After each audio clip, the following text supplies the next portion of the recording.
muy buenas tardes. Nos convoca la videoconferencia de la unidad didáctica Diseño de Base de Datos. Somos el Instituto de Educación Superior Tecnológico Público de las Fuerzas Armadas y somos también de la especialidad de análisis de sistemas. El tema que nos toca abordar ahora en esta actividad de aprendizaje, de hecho sea de paso, es la actividad de aprendizaje número 7, pues nos toca ver el tema de normalización de base de datos.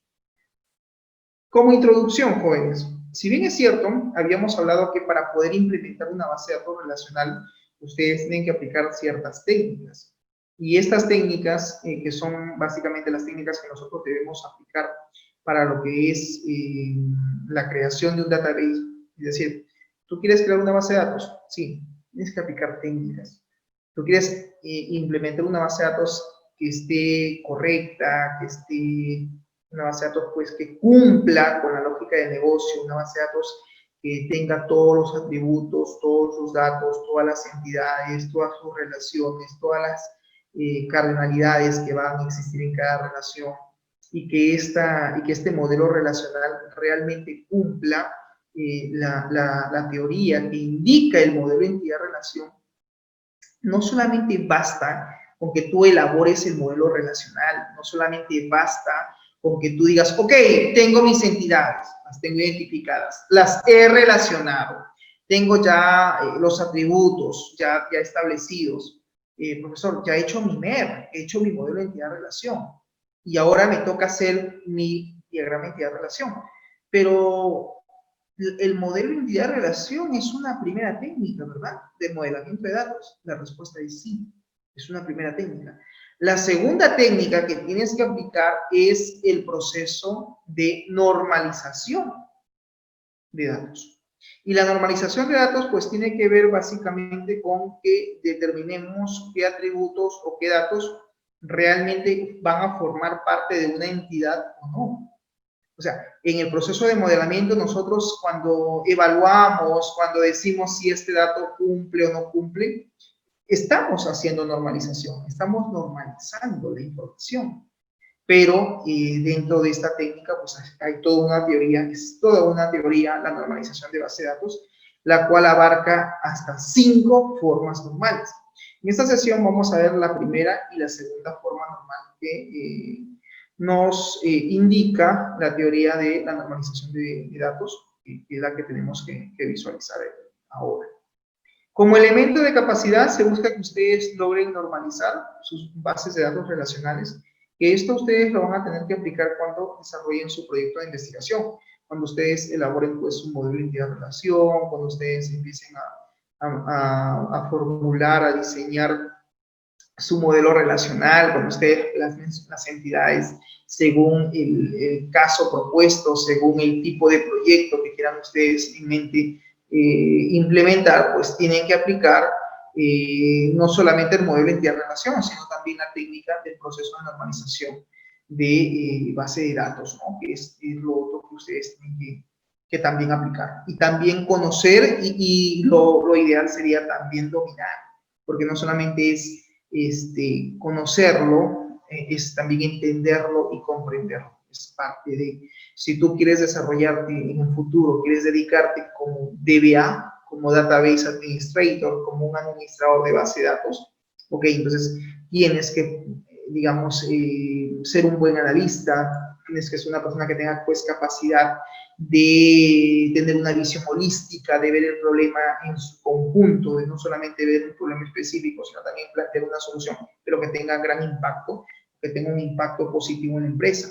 Un sistema de información que ayude a la empresa a mejorar su proceso de toma de decisiones, y eso lo vas a lograr en la medida que logres tú, digamos, hacer un adecuado análisis, no solamente analizando la casuística, analizando la problemática, no solamente identificando cuál es el proceso de negocio a sistematizar, no solamente identificando las limitaciones o necesidades que puede tener una empresa con respecto a determinados business process, con respecto a determinados procesos de negocio. Y en ese sentido, pues obviamente también tienes que hacer la identificación, levantamiento de información para luego hacer la identificación de los requerimientos de usuario. Y de repente por ahí Brian dirá, profesor, ¿y qué es eso de requerimientos de usuario? Simplemente son las necesidades que tiene el usuario con respecto al proceso de negocio. ¿Estamos? Y para eso es pieza clave que tú elabores encuestas, elabores cuestionarios, hagas una reunión de trabajo. ¿Por qué crees que yo te decía, elabora una encuesta, elabora un instrumento para hacer una, como por ejemplo un cuestionario o por ejemplo, una encuesta, ¿no? Que viene pues una serie de preguntas entre abiertas y mixtas, o abiertas y cerradas, ¿no? O mixtas, dependiendo del tipo de instrumento que tú diseñes, pero que te sirva para levantar información y para poder obtener toda la información necesaria, pertinente del proceso que vas a sistematizar. Y en función a ello, pues puedas luego tú elaborar tu modelo de identidad de relación. Una vez que domines tu modelo de identidad de relación, de forma tentativa, que vas a tener que revisarlo probablemente 2, 3, 4 veces, hasta que queden todas las entidades realmente representadas en ese diagrama y que te represente realmente lo que vendría a ser la base de datos en el futuro, pues ahora hay que aplicar normalización de base de datos. Muy bien, pero para eso tenemos que ver qué cosa es el modelo relacional. Y eso implica revisar un poco la teoría, ¿sí? Es importante. Y aquí nos habla que el modelo relacional para la gestión de una base de datos es un modelo de datos basado básicamente, me dice, en la lógica del predicado y en la teoría de conjuntos. Es el modelo más utilizado en la actualidad para modelar, en este caso, modelar problemas que pueden ser, en este caso, lo ideal es que sean problemas reales, claro está, y poder, pues, administrar datos de forma dinámica. Tras ser postulados sus bases en el año 1970 por Edgar Frank Codd, que dicho sea de paso es el autor de lo que más tarde sería pues el modelo de relación, el modelo relacional. O sea, este señor es el responsable de que nosotros en los especialistas de sistemas, para crear una base de datos, apliquemos esta teoría del modelo relacional, ¿no? Edgar Frank Codd trabajaba en los laboratorios de IBM en San José, en el estado de California, allá en los Estados Unidos, y este modelo relacional, esta teoría, este postulado que él presentó en su momento, no tardó en consolidarse como un nuevo paradigma en los modelos de base de datos. ¿Qué significa, profesor, eso de nuevos paradigmas? Un nuevo paradigma. Un paradigma es algo que ya está preestablecido. Un paradigma es algo, como se dice, algo que ya está preestablecido. Cuando uno logra, digamos, cambiar esa forma de ver las cosas, se dice que uno está cambiando o rompiendo paradigmas, ¿no? Entonces, él, a través de su postulado, Edgar Frank Codd en 1970 presenta este postulado sobre la teoría del modelo relacional y inmediatamente, ¿no? Llega a revolucionar la forma de cómo implementar bases de datos, cómo hacer todo este modelamiento, y parte justamente con esta teoría, definiendo qué es una entidad, qué es un atributo, qué es una relación, qué es una cardinalidad, que al final, pues, hoy en día ha tomado bastante importancia en los sistemas de información. No hay sistema informático de tipo LTP, de tipo Online Transaction Processing o procesamiento transaccional en línea. O sea, no hay sistema transaccional que no utilice una base de datos relacional, que no utilice un database relacional donde voy a encontrar un conjunto de tablas, las cuales van a estar relacionadas según la lógica del negocio. ¿De quién? Del DBA, del Database Administrator, según su cosmovisión, su visión holística, de ese analista que está planteando ese modelo relacional y que al final, pues, sirve para poder crear la base de datos. Su idea fundamental de Edgar Frank Codd fue básicamente el uso de las relaciones. Estas relaciones podrían considerarse en forma lógica como los famosos, el famoso pues conjunto de datos llamado tuplas. Pese a que esta es la teoría de las bases de datos relacionadas creadas por Edgar Frank Codd, la mayoría de las veces se conceptualiza de la manera más fácil de imaginar esto, es básicamente pensando en que cada relación que uno diseña, que uno realiza, como si fuera una tabla, y que está compuesta básicamente por registros, es decir, por filas, y donde pues cada tupla o cada fila, en este caso, forma parte de la tabla. Y una tabla también contiene pues columnas, lo que nosotros denominamos campos o lo que denominamos también como atributos. Entonces alguien dirá, profesor, entonces la estructura de una tabla es columnas y filas, columnas o mnemotecnios, o campos, o atributos, una forma de llamar. Fila o tupla, fila o registro, ¿ya? No se olviden, sinónimos. Conceptos básicos. Existe un concepto principal que ustedes tienen que entender que son básicamente los datos atómicos. ¿Qué son, profesor, los datos atómicos? Las bases de datos relacionales tienen la estructura en sus tablas. En realidad, los datos atómicos es así como se deben de llamar. Un dato atómico, atención, un dato atómico es aquel dato que no se puede dividir, que no se puede descomponer en dos o más datos simples. Atención, dice acá la teoría. La teoría me dice, un dato es considerado, en este caso, atómico, cuando dicho dato no puede descomponerse, no se puede descomponer, no se puede dividir en dos o más datos simples. Un ejemplo, el DNI. El Documento Nacional de Identidad es un dato atómico. ¿Qué dicen ustedes? ¿Sí o no? A ver, ideas. Repito, el número del DNI es un dato atómico, ¿sí o no? ¿Qué dice William? ¿Qué dice Rodríguez? ¿Qué me dice Vilca? ¿Qué me dice Chávez? ¿Qué me dice Lama? ¿Ideas? ¿Su número de DNI es un dato atómico o no es atómico? Pero mira el concepto. El concepto dice, un dato atómico es aquel que no puede descomponerse, aquel dato que no puede dividirse en dos o más datos. ¿Estamos?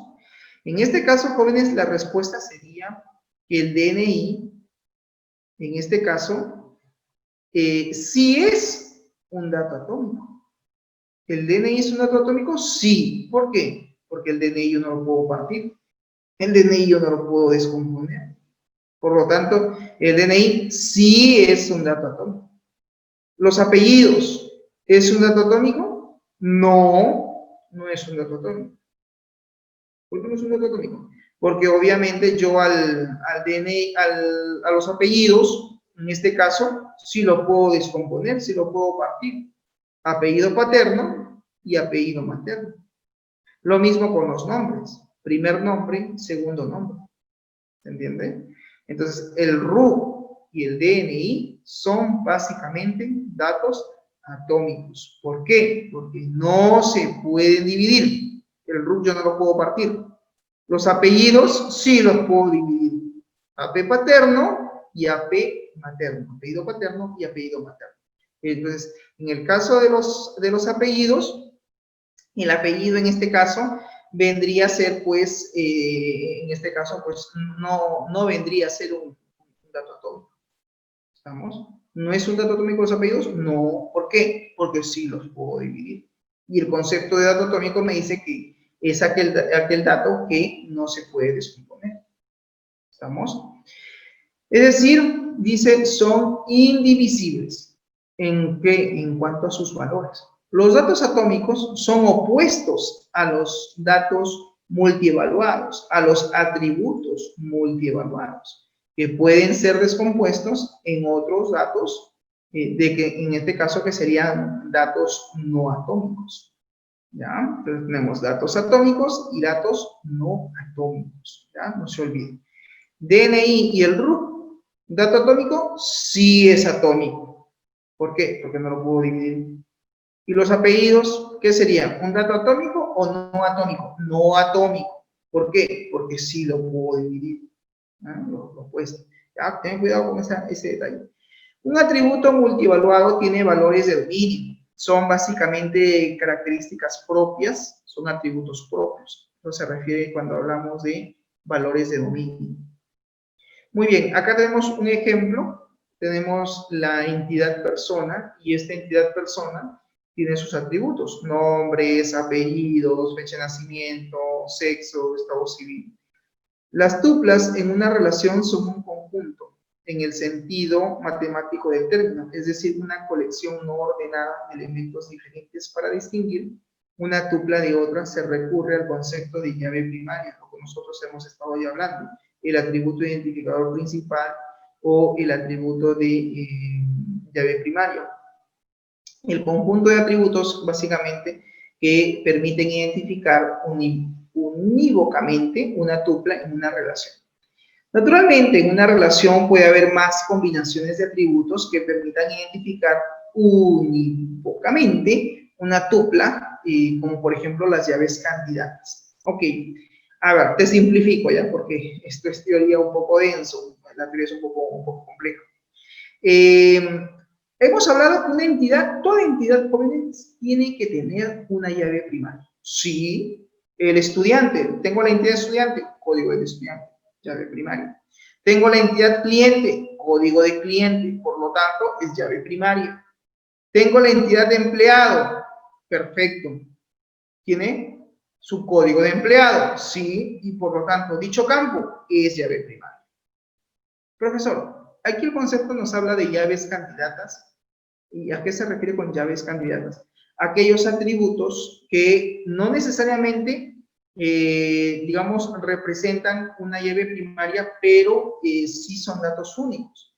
Y además, una entidad también podría tener más de un atributo con llave primaria. Si ese fuera el caso, entonces tú tendrías ahí lo que se llaman las llaves con candidatas o llaves compuestas, que también se le suele denominar de esa manera, ¿no? Muy bien, los atributos de la llave primaria no pueden asumir un valor null, y lo subrayo, es verdad. ¿Por qué creen ustedes que en Erwin Data Modeler, cuando vimos en la sesión anterior Erwin Data Modeler, cuando yo defino la llave primaria por defecto aparece ya marcado no null? Claro, porque una llave primaria no puede admitir valores nulos, no puede admitir valores vacíos. Lo que significa que sí o sí tiene que tener pues un valor, ¿no? Un dato.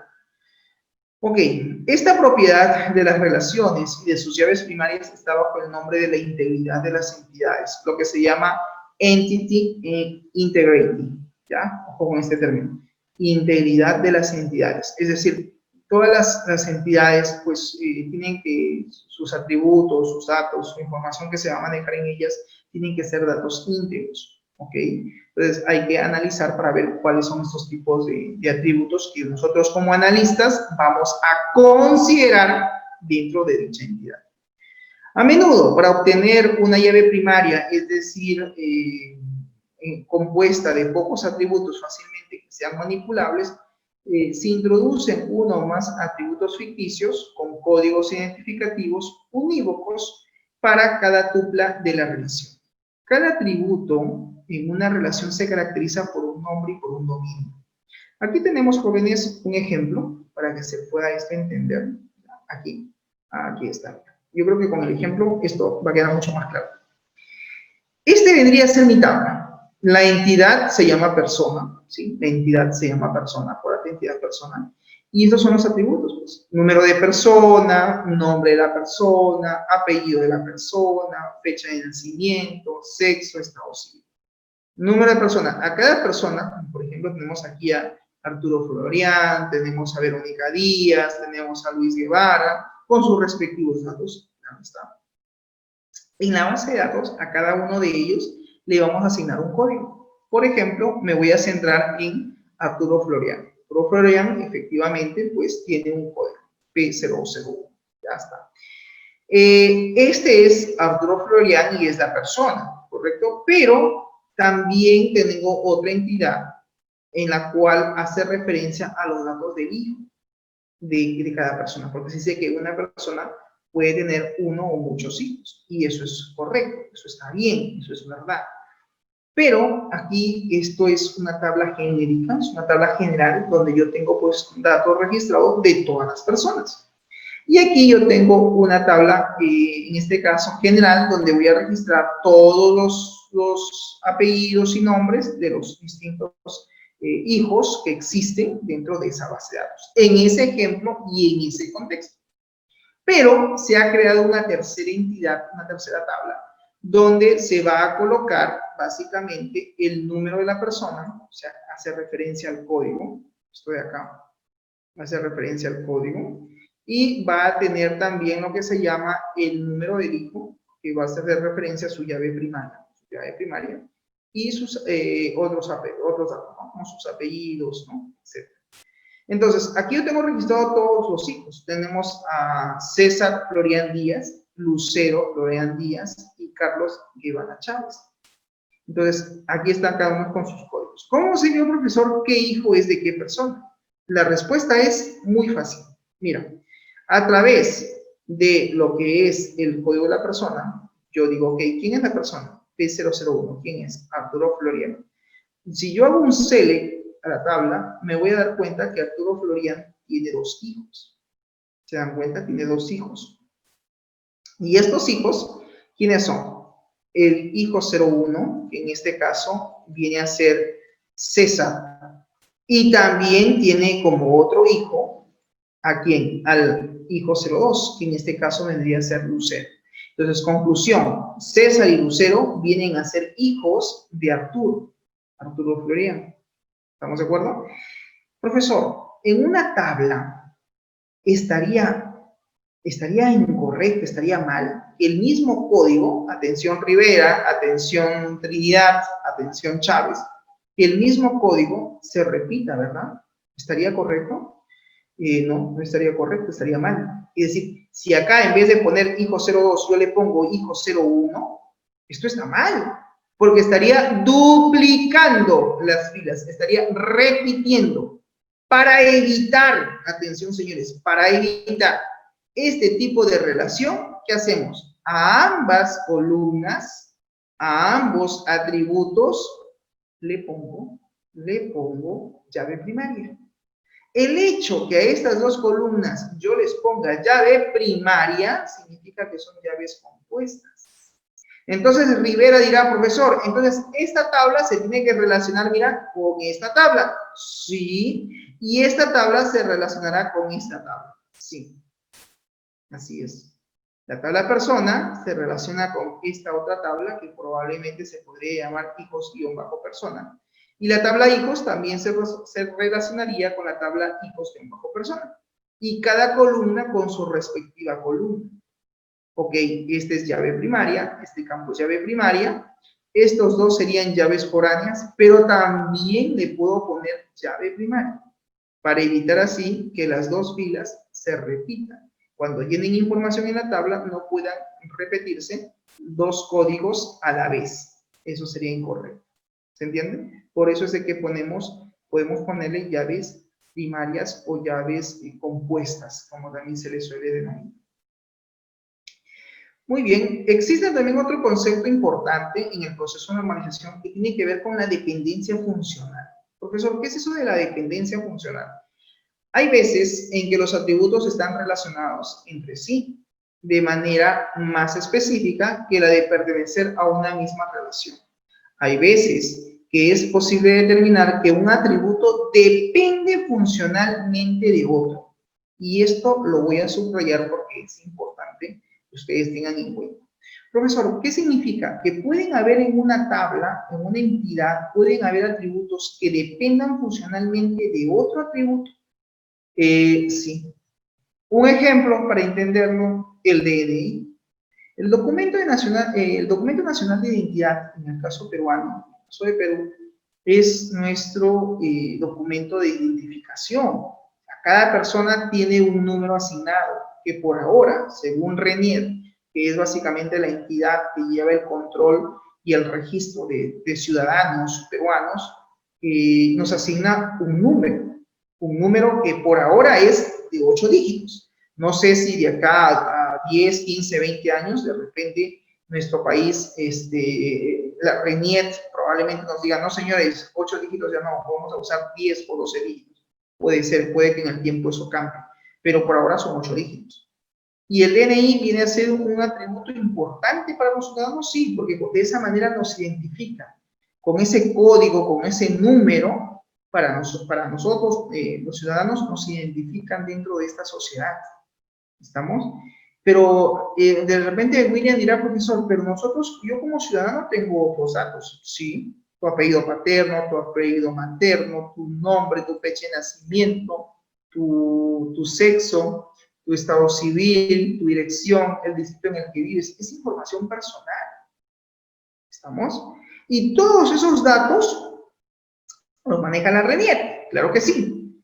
Pero esos atributos, como es apellido materno, nombre, fecha de nacimiento, dependen funcionalmente de quién, del número del DNI, porque están asociados. Entonces, ahí tenemos un ejemplo de dependencia funcional. Yo diría que los apellidos materno, los nombres, la fecha de nacimiento de una persona dependen funcionalmente del número de documento nacional de identidad, como lo es el DNI. Sin embargo, cuando creamos bases de datos, al DNI no lo ponemos como llave primaria, sino se le asigna un código adicional, un código aparte. ¿Estamos? Profesor, y en el caso de una base de datos, el DNI no se puede repetir. No se puede repetir. Pero usted me ha dicho que una llave primaria evita que no existan valores nulos en la tabla. Sí, pero también la llave primaria permite que tú asignes dentro de la tabla, un código que sea único, que no se pueda repetir. Profesor, y en el caso de DNI, ¿cómo lo manejo en la base de datos? Pues no te preocupes, SQL Server tiene una restricción que existe y que se llama, en este caso, lo voy a apuntar en el chat de Zoom, se llama la restricción UNIC. ¿Qué es lo que sucede, jóvenes? En SQL Server existe un tema que luego lo van a ver, también lo vamos a ver aquí en el curso como ejemplo, que se llaman las restricciones de campo. Restricciones de campo en SQL Server. ¿Cuáles son, profesor, estas restricciones de campo en SQL Server? La primera que hemos visto en la sesión anterior, que se llama la restricción not null. ¿Qué significa not null? Que un campo, que un atributo no admita valores nulos. O, dos, está la restricción check, que todavía no te la voy a explicar porque es un poco más complejo. Tres, y esta es la que sí te voy a explicar, que es el UNIC. El UNIC es una restricción que permite asignar a una columna, es decir, a un campo, tú tienes tu tabla y en un campo determinado, y le puse, mira, este campo llamado DNI, quiero que sus valores de esa columna sean únicos, que no se repitan, que no existan valores duplicados. Entonces, ¿qué hacemos? Asignamos, en este caso, la restricción del tipo UNIC, porque de esa manera, pues obviamente yo evito que se repita el número del DNI dentro de la entidad, dentro de la tabla. Sería inconcebible, jóvenes, de que dentro de la base de datos yo pueda tener pues 2 o 3 clientes registrados con el mismo número del DNI. Eso sería inconcebible. Estaría mal, porque va en contra de la lógica del negocio. Entonces, profesor, ¿cómo hago para que ese atributo o esa columna DNI de la tabla cliente, de la tabla empleado, por decir, no se repita? Pues pone la restricción UNIC. Ponle un UNIC en SQL, se tiene que programar, y de esa manera evitas que esa columna admita valores repetidos. ¿Y qué pasa, profesor, si el usuario intenta registrar un DNI ya duplicado? Le va a salir un error y simplemente el dato no se va a almacenar en la tabla. Va a ser rechazado, va a ser revocado. ¿Se entiende? Y en este caso, pues, los demás atributos, como son los apellidos, los nombres, la fecha de nacimiento, tienen dependencia funcional, sí, pero están asociados a ese número de DNI, a ese número según su documento nacional de identidad, ¿correcto? En el caso de trabajar una base de datos para almacenar datos no solamente nacionales, sino también extranjeros, ahí es donde tú creas pues la entidad tipo documento de identidad, como lo hicimos en un ejemplo anterior, ¿no? Donde yo decía, señores, en esta entidad tipo documento de identidad vamos a registrar el DNI, vamos a registrar si es pasaporte, vamos a registrar si es carnet de extranjería, si es permiso temporal de permanencia, ¿no? El famoso PTP, en el caso de los extranjeros. Pero claro, ellos tienen un número y ese número tengo que registrar en la base de datos, claro que sí. Ya no se llamará DNI, pues, se llamará número, guión bajo, documento, guión bajo, identidad. Y ese dato que yo voy a insertar en ese campo, en esa columna, tiene que ser único. Y por lo tanto, le tengo que poner la restricción de tipo unique. ¿Ok? Muy bien, utilidad en el diseño de base de datos. A ver, las dependencias funcionales son restricciones de integridad sobre los datos. Conocer, dice, las dependencias funcionales es el momento del diseño de la base de datos, permite crear mecanismos para evitar la redundancia de los datos. Y acá hay un tema importante. Cuando tú aplicas el proceso de normalización, ¿qué buscas? ¿Cuál es el objetivo? Atención, ¿no? Me parece que esta es una pregunta de foro de evaluación, así que atentos. Cuando yo te diga, explique usted por qué es importante aplicar el proceso de normalización de datos, sencillo, porque mediante el proceso de normalización de una base de datos podemos evitar la redundancia de datos. Ese es el objetivo, esa es la finalidad de aplicar la técnica del proceso de normalización de datos. Que nosotros analicemos e identificamos si este dato es redundante o no es redundante. Si es redundante, entonces mejor lo sacamos de esa entidad y de repente va a otra entidad. Entonces, ese es el objetivo del proceso de normalización, evitar redundancias, evitar que existan datos o valores repetidos o duplicados dentro de nuestra base de datos. Con esto estaríamos solucionando problemas potenciales de lo que se llama la integridad de los datos y de esa manera pues mejoramos la eficiencia de un database, de una base de datos. ¿Cómo obtenemos las dependencias funcionales? Pues la mejor manera de obtener una dependencia funcional es a través del conocimiento del problema. Insisto, ¿no? Por eso yo siempre les decía, ¿quieren hacer investigación? ¿Quieren hacer un proyecto? Sí. ¿Saben cuál es la problemática? Yo también dicto a jóvenes investigación. También he dictado anteriormente, cuando dictaba en la especialidad de computación informática en el IESFA, dictaba a los jóvenes de computación el curso de investigación tecnológica, investigación e innovación tecnológica, creo que se llamaba el curso. Y yo les decía también igual, señores, tienen que hacer una investigación. Y claro, a veces el estudiante, voy a usar este término, peca de repente de ingenuo y dice, proyectos ya, y me da un título. Y yo le digo, sí, este es su título, pero cuéntame de la empresa, ¿qué problemas has encontrado? ¿Cuál es la problemática? Y a veces ahí está la deficiencia, ¿no? Porque como especialistas, yo lo entiendo, pensamos rápido en la solución. Profesor, esta es la solución, voy a hacer una página web, voy a hacer una aplicación móvil, quiero hacer un sistema web, quiero hacer un software de escritorio. Sí, pero está enfocado ese sistema a un proceso de negocio.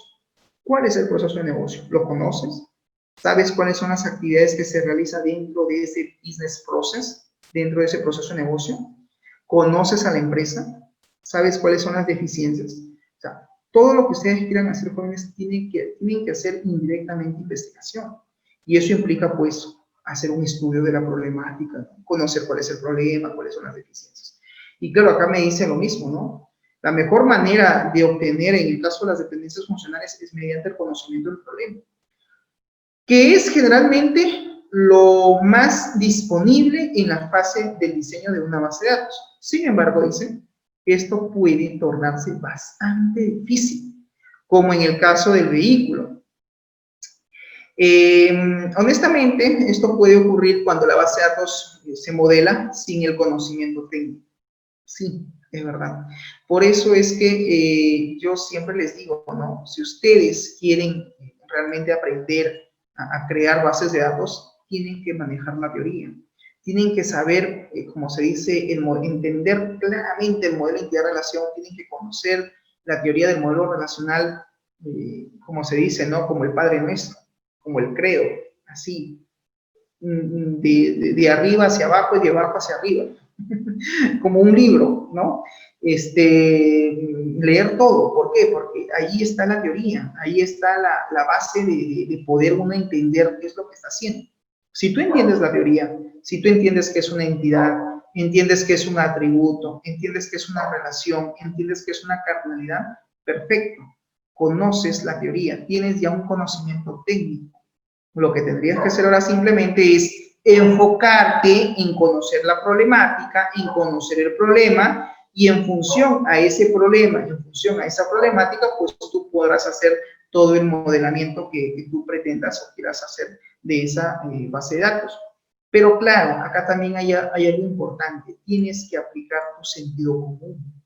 Es decir, tienes que aplicar no solamente tus conocimientos, sino también la lógica del proceso de negocio que estás tú analizando, ¿no? Y el profesor me puede decir de repente algún estudiante que está ahorita en sala, eso implica hacer un análisis. Claro, tienes que hacer un análisis. Y para hacer un análisis, ¿qué haces? Utilizas la razón. O sea, yo quiero analizar, significa que voy a pensar, voy a reflexionar, voy a someter a un cuestionamiento, ¿no? Voy a someter a cuestionamiento de mi pensamiento crítico de tal dato, tal información, tal problemática. Estoy analizando, estoy haciendo uso de mi razón para poder entender y comprender dicho proceso. Otra manera relacionada con el ejemplo anterior es comprobar dependencias funcionales sobre una gran población de datos, en este caso usando la definición. Acá tenemos un ejemplo, y este es el más sencillo, jóvenes, que me pareció interesante, y lo puse aquí como información para compartir con ustedes. Una dependencia funcional es una relación de dependencia entre uno o más atributos. Y eso, por favor, que quede claro. Cuando hablamos entonces de dependencia funcional, es una relación, dice el concepto, de dependencia entre uno o más atributos. O sea, puedes tener un conjunto de atributos que dependan funcionalmente de otro atributo. Por ejemplo, si conocemos el valor de la fecha de nacimiento, podemos conocer el valor de la edad. ¿Cierto o falso? Cierto, ¿verdad? Claro que sí. Porque tú, sabiendo la fecha de nacimiento, puedo, profesor, calcular yo la edad. Muy bien. Cuando ustedes crean bases de datos, yo siempre digo a mis estudiantes, profesor, voy a crear la base de datos del cliente ya. ¿Y qué campos has puesto? Edad. No está mal, le digo. ¿Por qué? Me dice. Porque la edad no es un campo que se deba almacenar. La edad es un campo calculado. Se obtiene mediante un cálculo en función a su fecha de nacimiento. Y tampoco serviría de mucho almacenar la edad en la tabla, porque ya hoy día viene William Rivera y me dice, profesor, tengo 20 años. Ok, pasa de aquí 2 años, hago una consulta a la base de datos y yo voy a seguir viendo el mismo dato, 20 años. El dato que yo registré en su momento cuando le pregunté qué edad tenía. Pero si yo guardo la fecha de nacimiento, pues simplemente pasa el tiempo, hago una consulta, hago un query en el sistema y deberá calcular automáticamente la edad de una edad actualizada. ¿Se entiende? Entonces, yo diría que la edad tiene, posee en este caso dependencia funcional con respecto a la fecha de nacimiento. Las dependencias funcionales se describen utilizando una flecha de la siguiente manera. Fecha de nacimiento, flecha, edad. Claro, mediante la fecha de nacimiento se obtiene la edad. De aquí a fecha de nacimiento se le conoce como un determinante y se puede leer de dos formas. Vamos a ver. La fecha de nacimiento determina edad. Sí, es válido. O edad es funcionalmente dependiente de la fecha de nacimiento. Y ese segundo término me parece genial, porque es una forma de expresar la dependencia funcional. Yo le digo, la edad es funcionalmente dependiente de la fecha de nacimiento.